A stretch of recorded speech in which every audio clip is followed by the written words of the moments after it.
Hello and welcome to the MLB Sunday Waiver Wire Show. My name is Chris Crawford. I am joined today by my good buddy Drew Silva. Drew, how are we doing today? Good, hanging in there, man. I know we're both Notre Dame fans in that game. Yeah, I guess, yeah, we talked about it before. It didn't go as poorly as I thought it would. I mean, we have kind of been, we have seen this team get mollywopped by teams against better teams. So Yeah, honestly, an 11-point loss that was really closer than that score suggests is something that we'll take. At some point we've got to win a big game at some point, not counting that Clemson game where the backup quarterback was playing instead of Trevor Lawrence. I'm sorry that just hmm doesn't count for me. I just completed my fantasy draft right before we went on the air. Have you done your fantasy draft, Drew? No, I have one Tuesday and Wednesday. Tuesday and Wednesday. Oh my goodness gracious. Look at Yeah. you, fancy and playing. I think I'm in like 15 leagues at this point. It's weird. I'm in like 4 baseball leagues and 15 football leagues. I don't know what the difference is. I mean, Yeah. it got to the point where I was in too many, and then I cut it down to just one with like that I've been in since college with a bunch of friends, and then Nice. there's like a bar across the street that runs one, and I won it last year, so I'm back in that one. But I don't want it to become a job like baseball is, So Sure. I Yeah, try to limit it. that's the thing. Like our it's almost like football's our rest and relaxation league. You know what I mean? Compared to baseball, where it's, something that we are supposed to be good at and paid to do. It's kind of nice not having that pressure of being like Rotopat, where it'd be like, you finished seventh in your league. Why am I taking your advice? No, it's Yeah. just funny And how the differences work. yeah, and when football starts, we can kind of see the light at the end of the tunnel for our baseball work, where Yeah, that's things get a, right. like I love playoff baseball because we don't have to do as much work, behind the Yes. scenes to keep the site going, and so you get to just sit back and actually enjoy some baseball. So love October, love the weather. Honestly, like I think Yes. actually on one of our shows this year we We ranked our did. seasons, We did rank our seasons. That's and right. we're both fall guys, right? We are both Fall Guys, not the video game because they're not a sponsor, but we definitely are Fall fans. We just watched a pretty good baseball game, Drew, between one team that is pretty good and one team that is the Pittsburgh Pirates, but the Pirates definitely gave it a show. 4-3 win. I don't want to talk about the winning team. I want to talk about O'Neal Cruz, who absolutely destroyed a baseball today. Yep. He's hitting 204, 256, 422. But it seems like there have been some just unbelievable flashes from O'Neal Cruz. How confident are you in him being fantasy relevant for this final month? Man, it's a tough question. You love the raw tools, but like just look at his line today 1 for 4 with a solo home run and 2 strikeouts. Like Yeah, that's kind of what he's going to be. yeah, I think there's going to be a lot of inconsistency here, but I do think eventually, maybe it's next season, maybe it's the season after that, it's all going to come together. Like he's just got incredible power. He just hits the ball harder than everybody. Um, yeah. and eventually that's gonna lead to some incredible counting stats totals. We've already seen some of that this year. He's got 12 home runs after that one today. So I think he's gonna put it all together at some point. It's a tough question with 4 weeks remaining. Sure. I feel like maybe you can probably do better at shortstop. It depends on how big your league and all the normal qualifications that go into a question like that. But I love the raw tools and a very exciting player for the Pirates to have. And if I was in a dynasty league, yeah, I would hold on to him like a treasure. Yeah, absolutely. I think the long term future is here's what I would say about Cruz for the rest of the year. I don't think I would have him in my lineup. I'd want him on my bench for 2 reasons. hmm One, there is a chance that he goes on just an incredible hot streak because of how good he is at making hard contact. And hard contact is like the understatement of understatements with this guy. There is a chance that he just goes on this incredible run.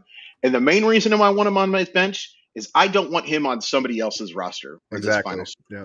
I would much rather have him labor away on my bench. If worst comes to worst, then he's just a bench option. It's so late in the season, you're not really stashing too much anymore. I just really don't want him to be a part of somebody else. Is that an okay strategy, I think, Drew? Like to be like it sounds petty, but at the same time, you do not want this guy helping somebody else, right? No, I mean, we were talking about fantasy football. It's like if you've got two top tight ends, you don't want to Yeah, trade one. You want to you yeah, want to keep that one, yeah. or like some other position that is shallow like that, Sure. like a catcher. I don't know. Yeah. Sometimes it's not a bad strategy to just have two awesome catchers and not allow the rest of your league to have them. I don't know if that's a winning strategy, but it feels right. It feels right to me too, and that's all that matters to me. How about Thank yeah, you. Go I ahead. I was just going to say Jordan Romano. The Pirates get two batters on with no outs, for second and third, and he Yeah, comes out and strikes out the next three for his 30th save of the season. He's been a tremendous. I think he was about like the 10th reliever off the board in the average draft this spring, and he's somewhere around there. delivered top three value. Absolutely. He's been great. And it is worth pointing out, too, that he did give up those two hits, both on the ground. One was a really nice piece of hitting on an opposite field hit Yeah, through the shift, and one was one that Romano probably could have made the play on, but certainly settled down quite nicely. An ERA of 2.06. He's got to be the closer for the Blue Jays going into next year, right? yeah, I would think so, no doubt. I Yeah, mean, to get in that kind of jam and be able to pitch out of it with the stuff that he has. sure. He's going to be an important piece of however far they make it in the playoffs. What are the updated wild card standings? I think they're in that third spot, like a game and a half back of the top spot. It's very bunched up there. It's very bunched up. It's basically right now Seattle, Tampa Bay, and Toronto are in a pretty close to a virtual lock for that. What's going to be interesting down the stretch here, Drew, about that wild card spot, it might be beneficial to be the sixth seed instead of the fifth seed because the sixth seed is going to play the AL Central while the Yeah. fifth seed is going to play that other wild card team. I don't think it's crazy to say that I'd rather play Cleveland or Minnesota. Almost assuredly, it looks like now Cleveland than to play either Seattle or Tampa Bay. If you're a team, that's something that I think you got to kind of keep in consideration a little bit, don't you? Yeah, I mean, really, you just got to keep trying to win games, and it's we'll see. Maybe in the final weekend, there's some interesting stuff that happens as Yeah. teams try to seed themselves. And hey, Yes. the AL East is not spoken for just yet. I mean, Oh my goodness we'll see gracious. how the Yankees finish out. What are they leading Tampa Bay 1-0 right now? But if, One if nothing if right the now. Rays pull that off, they're only what 3 games back of the Yankees all of a sudden. That And is Toronto, would move up too. I think they're 5.5 back right now with their win locked in this afternoon. So man, I like to joke that Yankees fans overreact, and you'd think this sure. was a last place team, but this is a real collapse. And I'm yeah, I'd be worried. I'd be worried. There's a lot of time left, and they could lose yes. their grip on that And AL East title. normally it's a good thing that there's a lot of time left, but in this case, it's actually a terrible thing for the Yankees. There's a lot of time left. I talked about this with George on the last time we were podcast. The Yankees haven't been playing bad for a good team. The Yankees have been bad. They have been Yep. a bad baseball team as of late. There's some real holes in that lineup, and the starting pitching hasn't been as good as it was. And the bullpen, especially it was a dominant thing. It's not been so dominant as of late. It's not a great baseball team. And it's interesting now that they're probably, I mean, they were the lock of locks to be that one seed. At best, they're going to be that two seed, and it would be the team I'd much rather play instead of Houston in the playoffs. It's just funny how things can change ever so quickly. And I think, yeah, I mean, Isaiah Falefa has kind of been the target of a lot of angst right now, like Aaron Got to Hicks pick was for one. a time. But Yeah. that middle infield is just not producing. And I No. don't know, maybe it's time to give Oswald Peraza like every day at bats. DJ and I were talking about that on Thursday. It hasn't really Sure. happened yet, but why not? Like you know more about prospects than I do, but it seems like he's proven that he should have something close to an everyday role given the situation there in the Bronx. I would certainly be giving it a shot anyway. Like you got to see what you can get from this guy, and I'm a big fan of him long term. My concerns with short term were always playing time, but I think that there is a chance now to justify playing him. Mm-hmm. By the way, either Oswald Peraza or Oswaldo Cabrera got to change names, man, because it is going to confuse the ever loving you know what out of me. I got some blowback for suggesting this. I'm not crazy, right? Those are names that are going to drive us nuts. Yeah, there's always like some players like that where if we're working fast on a news shift, Yeah, man, yeah. have to do a lot of self editing. Marlins and Mariners for some reason I always like mistakenly interchange too. I don't know why, but Everybody. there's I like was a just lot going of to say. people that actually have that with the Marlins and Mariners, and I don't know why Oh, it is. Marliners. I type it every single time with the Marlins, and it's because I've typed Mariners for my entire life and have only had to type Marlins since I took a job with this place. Speaking of call-ups, there was an interesting one today. Tristan Casas. Now, Casas is pretty easily the best prospect in the Boston Mhm. system, not named Marcelo Meyer, and there are some people who actually like Casas more. Was on a red hot streak in AAA Worcester. I mean, Worcester. Worcester. The concern for me, I guess, from a fantasy perspective, is just limited to first base and has gone through some ups and downs. So I'll just ask you, Drew, if you need help at the corner infield spot, not the first base spot, the corner infield spot, are you adding Cassis? I don't know. Is like the raw power there. I like him a lot long term, but Sure. he's gonna play every day. Like Alex Cora came out and said that he's up to play every single day. Right. I think he's more of a wait and see type for me right now, if that's fair.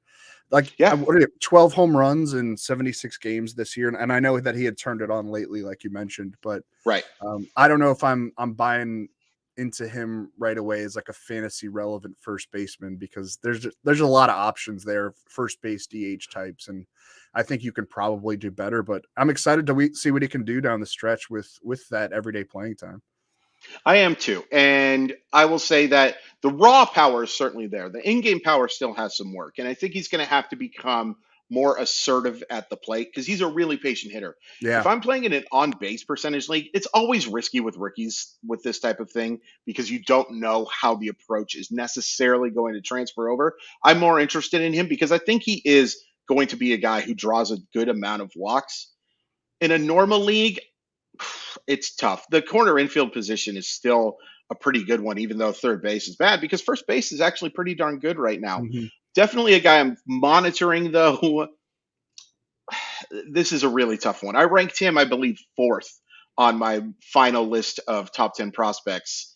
And it was because I thought there was a path to playing time even before Eric Hosmer's back injury. It just didn't make sense for Boston, who is still technically in the playoff hunt, but not really, to not give him a chance over these final stretches. Drew, I want to play a game with you.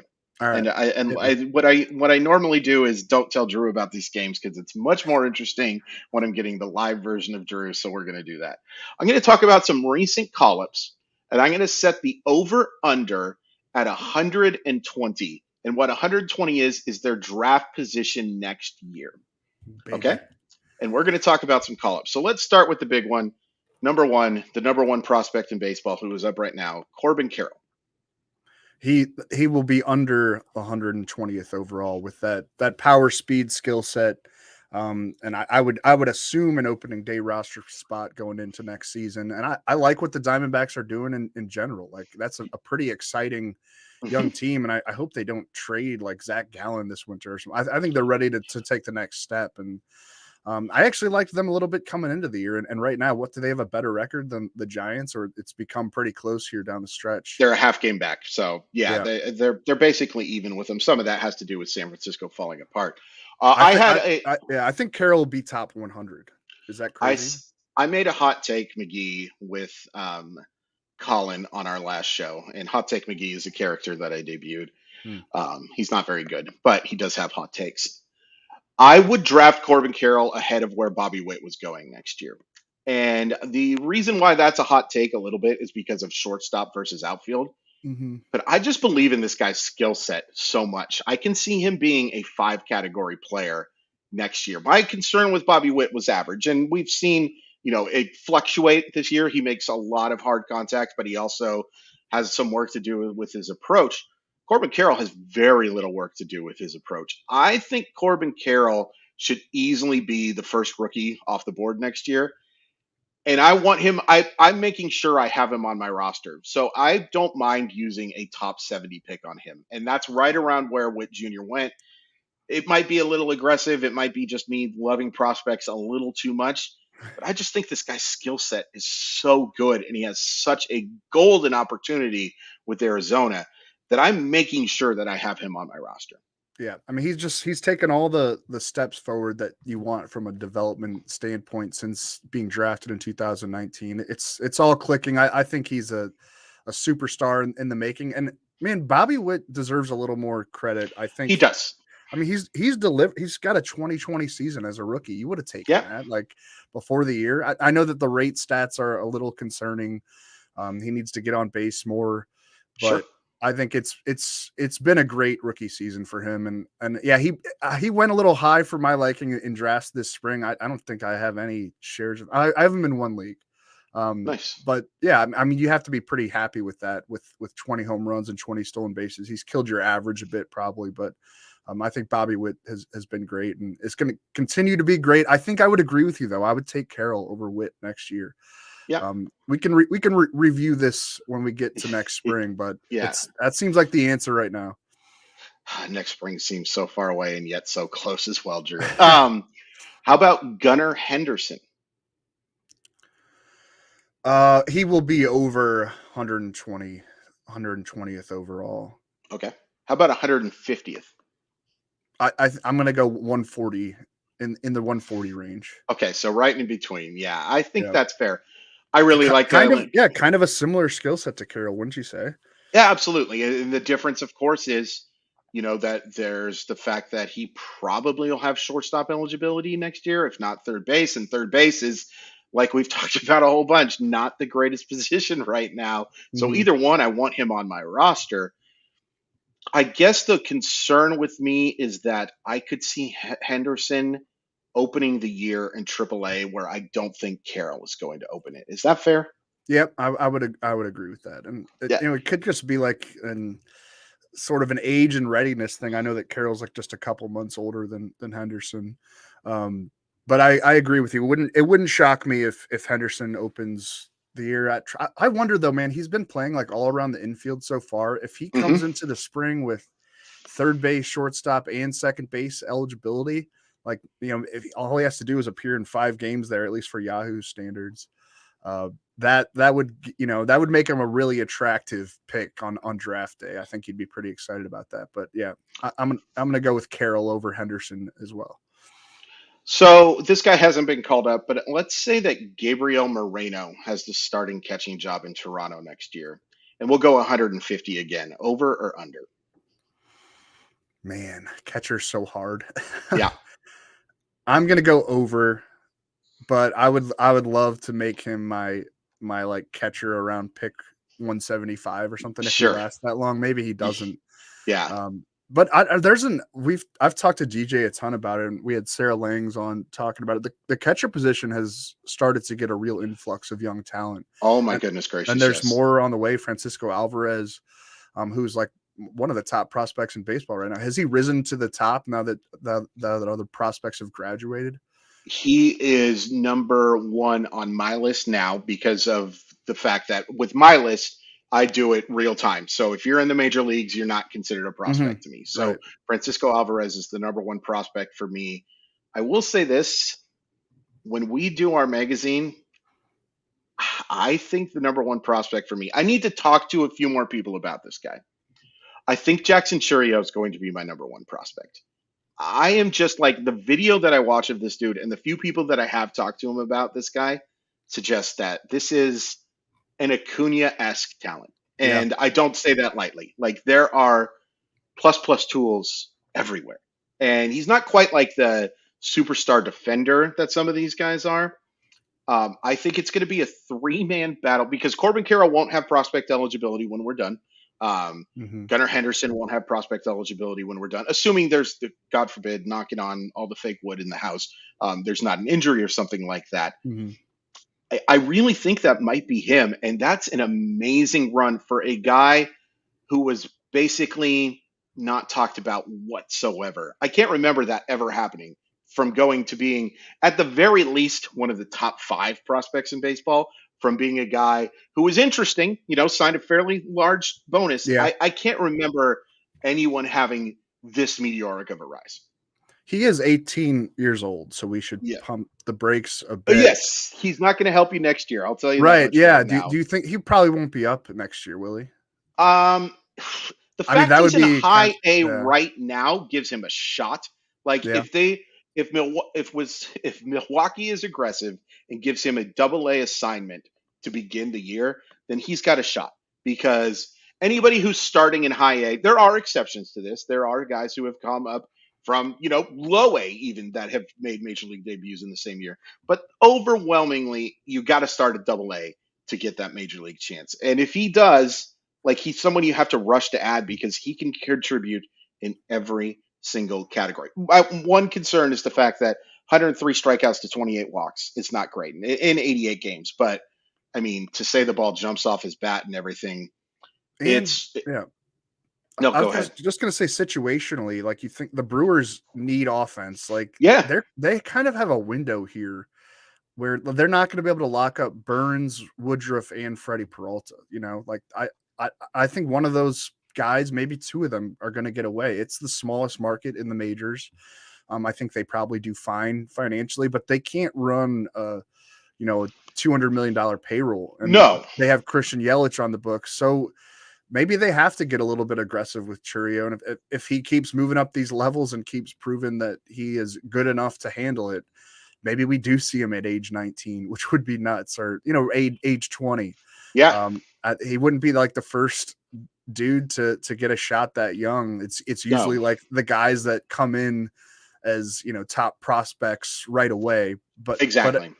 I root for kind of the late bloomers, to call him a late bloomer at 18, but guys that kind of Yeah, come out of nowhere. sure. Yeah, it's just been such a meteoric rise, and everybody I talk to just raves about this kid. I'll say I sold a few first Bowmans of him that I regret because I have a funny feeling that card could be worth an awful lot of money someday. Do you Our have buddy any Chad. more? Oh yeah, yeah. Okay. There are some Cheerios that are hidden away so that Do you something have bad could. a Jordan Walker that you want to send me? I have a Jordan Walker. I will not be sending it to you, but I thought we maybe were we friends. maybe we can talk after the Okay. podcast, and you can trade me some St. Louis Blues stuff for a Jordan Walker card. Our buddy Chad asked a good question. So I'm limping into the playoffs on the back of TJ Friedel, who has been red hot, and I plan to have a quick trigger finger if he cools. But I'm just curious if there's any risk to his playing time for the next 2 weeks. Drew? Um, I mean, it's TJ Friedel. I know that he had another two homer game this afternoon, I believe. Yeah. But I'm not really buying in. I think he's going to probably play at least against righties, and more pitchers in baseball are right-handed than left-handed. And he's been getting looks at the leadoff spot. I just agree with what Chad said there. Have a quick trigger finger, and if it starts to go south, you can find someone else to fill that spot. Spencer Steer is interesting to me to keep He is. this conversation on the Reds, and he's another guy that's going to play every day. Like the Reds have come out and said that, and I like what he did in the minors this year and in that ballpark. Is he a guy that was like on your fantasy, Yep. like your prospect radar big time? He was now not big Not time, big but he time, was yeah. certainly on my radar. And he was, I thought the Twins did really well during the deadline. He's the only prospect that they gave up that I was kind of like, huh, that's kind of an interesting little maneuver. I believe in the power. I think he can be. I certainly think it adds to, and we do this with a few teams, but in Cincinnati, there's no doubt about it that there is more offensive upside playing in that park than, say, Yellowstone or somewhere like that. There's definitely something to be said about that. As for his question about risk of playing time, that would be the only guy that I would be a little bit worried about, because if I'm Cincinnati, I really want to get a look at Steer. As Mm-hmm. good as Friedel has been, one is much more likely to be a long-term part of their plans compared to the other. But at the same time, I still think that Friedel's going to be in the lineup more often than not. I would just be like, the trigger finger's got to be like on the cut button. Like, you Yeah. got to be ready to make that move, because this could all come crashing down. He was a guy I liked in college quite a bit, and he was a really interesting story because there was some debate about whether or not he was actually draft eligible. And so he ended up signing with the Reds as a minor league free agent. Some teams claim they knew, some don't. I can't imagine that a talent like his would go undrafted if everybody knew that he was eligible. But What was it was what was the reasoning? the reasoning was because of, I think, age, and I think that the teams didn't know he was actually a draft eligible sophomore. I could be off on that. This was like Okay. 6 years ago, but I yeah, he got was you. a guy who ended up signing as a minor league free agent after putting up really good college numbers. Chad also asked, and then do you think? Might as well show the question. And then, do you guys think Wheeler gets back before championship week? Hashtag Uh, not a doctor. yeah. I'm very skeptical. I would be skeptical of that too. Yeah. This has not trended in a very positive direction since he went on the IL, and man, they need him, but they also can't afford to rush the process with this dude. So No. I probably wouldn't count on much the rest of the way from him, which is sad. Maybe he gets healthy right before October, which the Phillies would take. But yeah, I'm not feeling like he's going to be a contributor to fantasy championship pursuits down the stretch. Yeah, you've just got to be really careful, and you want to have this guy. It looks like the Phillies are going to go to the playoffs. A really good baseball team in the National League is going to miss the playoffs this year. Maybe the It's going. Brewers. It looks like to me it is going to be the Brewers. Like this is going to be. I can't help but think that Milwaukee's going to get in. It's just the this is clearly with the gut, not the head. That either the Padres or the Phillies are going to collapse. I can't help but think it. Like one of those two teams is going to collapse, and then Milwaukee's going to get in somehow.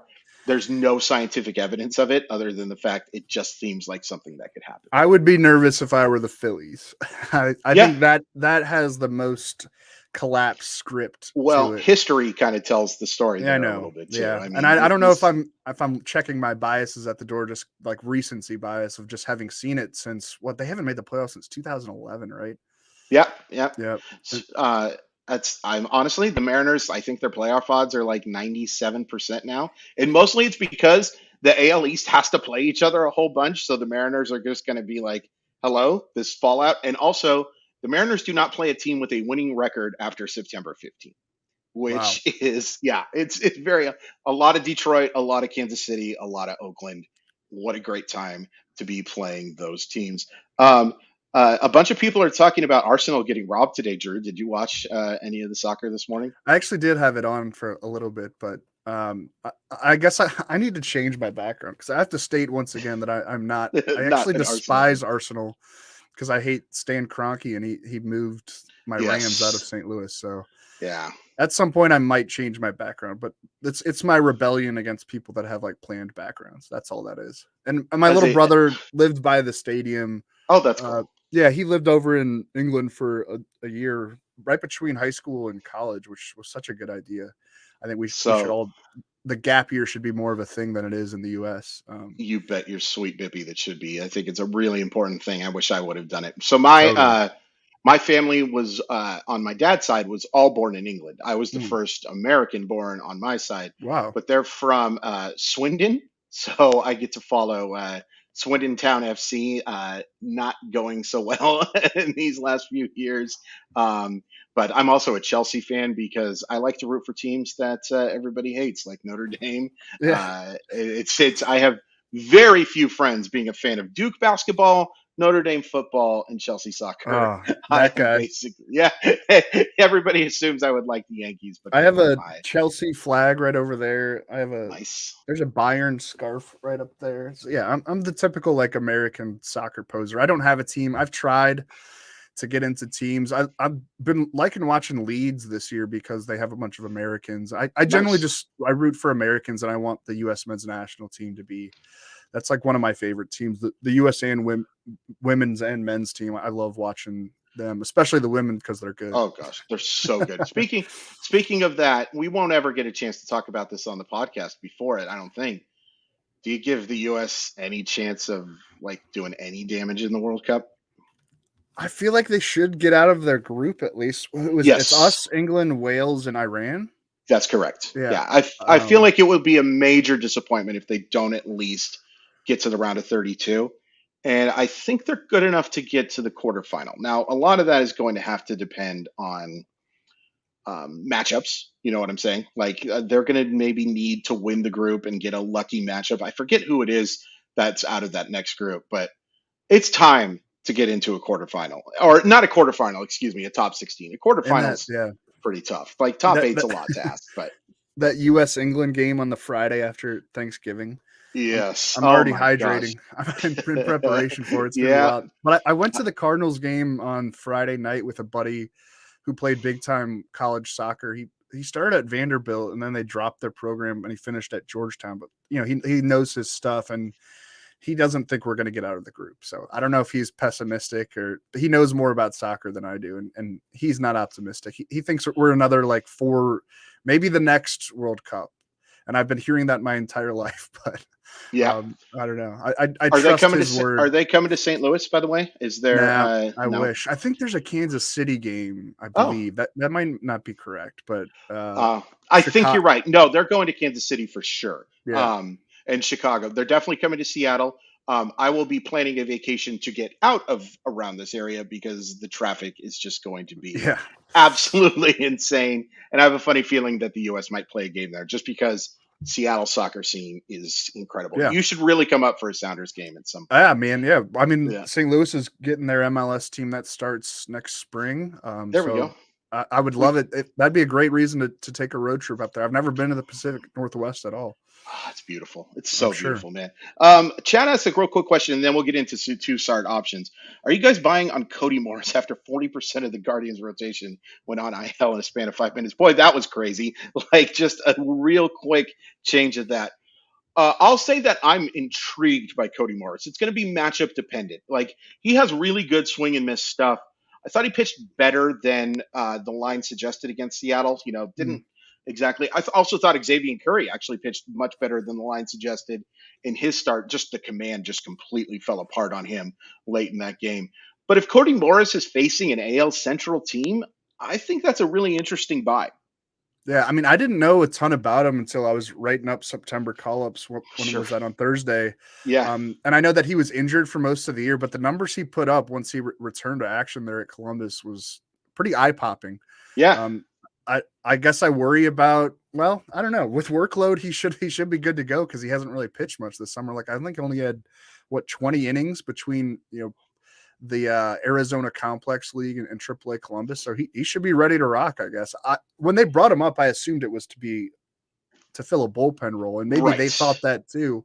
Yeah. But then they had to rush him there into the rotation with what did Zach Plesac do? He punched like the punched the mound or something. punched the mound, and it was like a week ago, and all of a sudden he was going on the IL for it. It was almost Yeah, like they were hiding that thing. he probably didn't want to admit it because Yeah, didn't he strained something last year, like taking off his shirt too taking off aggressively? his shirt, yeah, too aggressively. Zach Plesac needs to get some stuff together because he's had some terrible opinions on some stuff, and then he has also injured himself in two really, really foolish ways. My concern with you brought up workload. My concern with Morris is not the managing the innings. It's just the fact that because of where the Guardians are in the year, I think he's going to have a really short leash. Like I could see a lot of 3 inning type of starts because they Mm-hmm. only want him facing a lineup the first time through. So, speaking of that, real quick before we get into two-start stuff,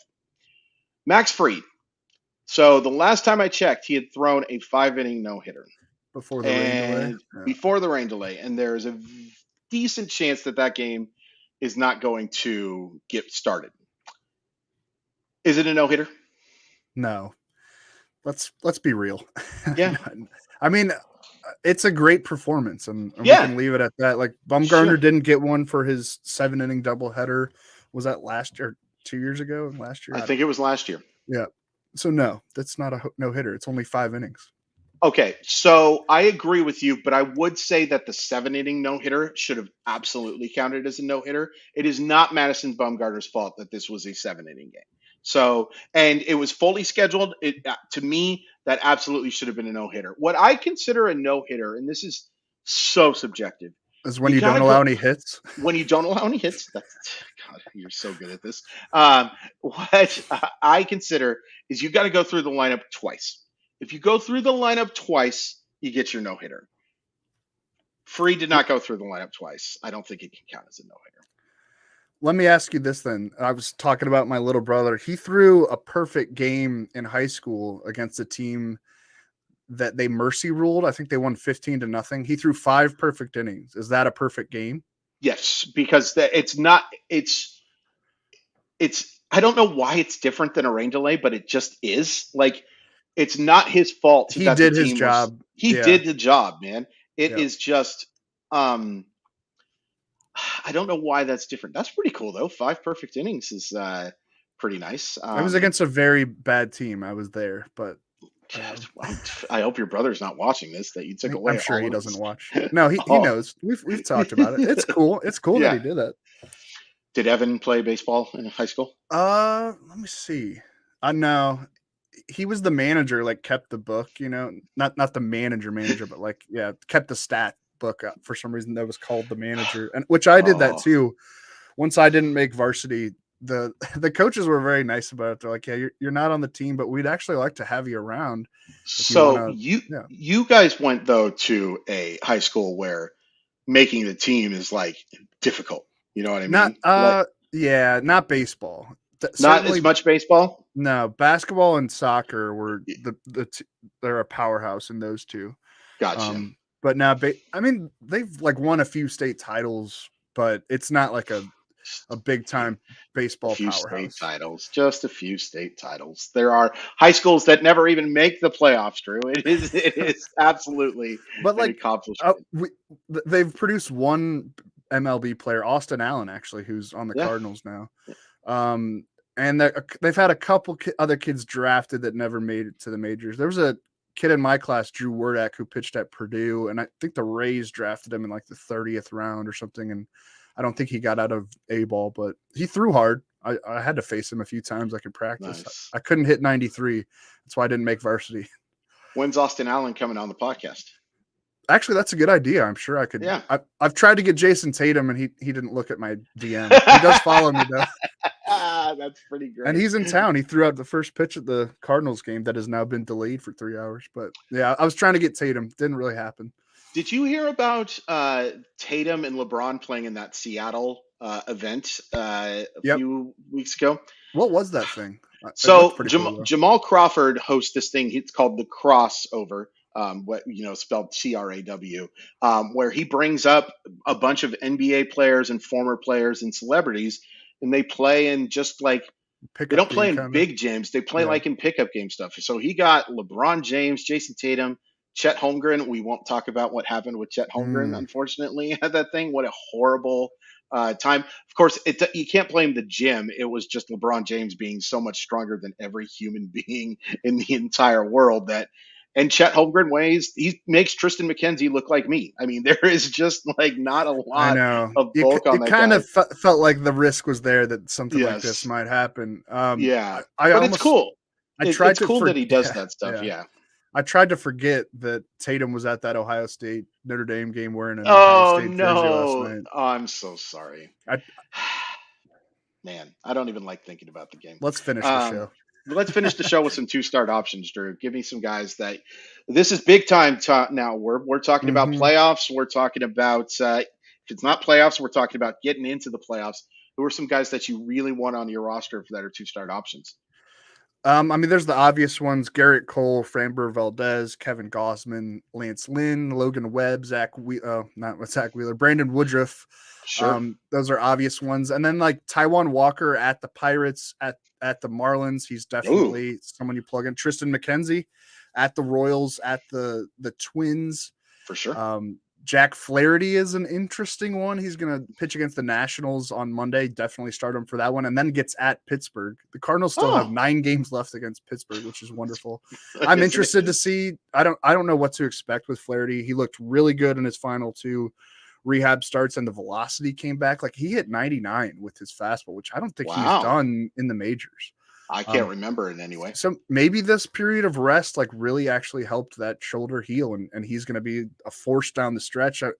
I'm a pessimistic Cardinals fan, so I don't want to get my hopes up. We've been burned by Flaherty before, but with those 2 outings, again, it's Nationals and then at Pirates. You definitely start him. Jose Quintana gets the Nationals and Pirates.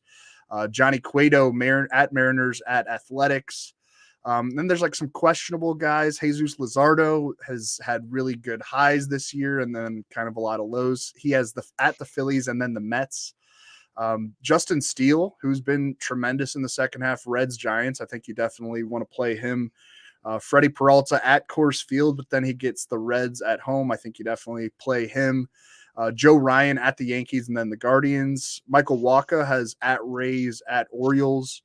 Jameson Taillon has Twins, Rays. Martin Perez, Astros, Blue Jays. These are this is into iffy territory. Yeah, that's a tough one for Perez for sure. Yeah. Like those. Yeah. Nope. Go ahead. There's a lot of dudes to avoid after that. Jordan Lyles, who's pitched well at times this year, but he's got Blue Jays, Red Sox. Nope.